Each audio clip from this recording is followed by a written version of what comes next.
Commonwealth గేమ్స్లో Neeraj Chopra silver మెడల్తో సరిపెట్టుకున్నాడు.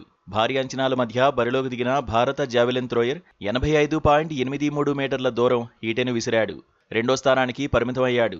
నిజానికి తొలి ప్రయత్నంలో 80.97 మీటర్ల దూరం ఈటెను విసిరాడు.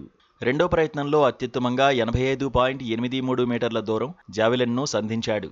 ఆ తర్వాత మూడో ప్రయత్నంలో ఈటెను 81.29 మీటర్ల దూరం విసిరాడు. తర్వాతి ప్రయత్నంలో జావెలిన్ 80.73 మీటర్లే వెళ్లింది. దీంతో బంగారు పతకం ఆశలు ఆవిరయ్యాయి. అయితే నీరజ్కు గోల్డ్ మెడల్ మిస్ అయినా జావెలిన్ త్రోలోనే భారత్కు మరో మెడల్ దక్కింది.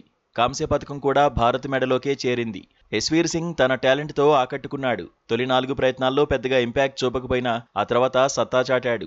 తొలుత 81.33 మీటర్లను కూడా దాటలేకపోయినా యశ్వీర్ సింగ్ చివరి ప్రయత్నంలో మాత్రం ఈటెను 85.41 మీటర్ల దూరం విసిరాడు. మూడో స్థానంలో నిలిచాడు. చివర్లో రన్నప్ మార్చుకోవాలని నీరజ్ చెప్పిన సూచనలతోనే యశ్వీర్ మెరుపు ప్రదర్శన చేశాడు. కామన్వెల్త్ గేమ్స్లో రజతం, కాంస్యం సాధించిన యువ జావెలిన్ థ్రోయర్లపై ప్రశంసల వర్షం కురుస్తోంది. సోషల్ మీడియాలో ప్రధాని మోదీ కూడా అభినందించారు. దేశం గర్వపడేలా చేశావంటూ నీరజ్ చోప్రాను ప్రశంసించారు. సంయమనం, నిలకడ, స్ఫూర్తిని ప్రదర్శించాడని పోస్టు పెట్టారు. ఫ్యూచర్లోనూ ఇదే ఉత్సాహంతో పతకాలు సాధించాలన్నారు. బ్రాంజ్ మెడల్ సాధించిన యశ్వీర్కు కూడా శుభాకాంక్షలు చెప్పారు. యువ అథ్లెట్లకు స్ఫూర్తిగా నిలిచావని ప్రశంసించారు. ఇక పాకిస్తాన్ జావెలిన్ థ్రోయర్ అర్షద్ నదీం మాత్రం హ్యాండ్సప్ అనేశాడు.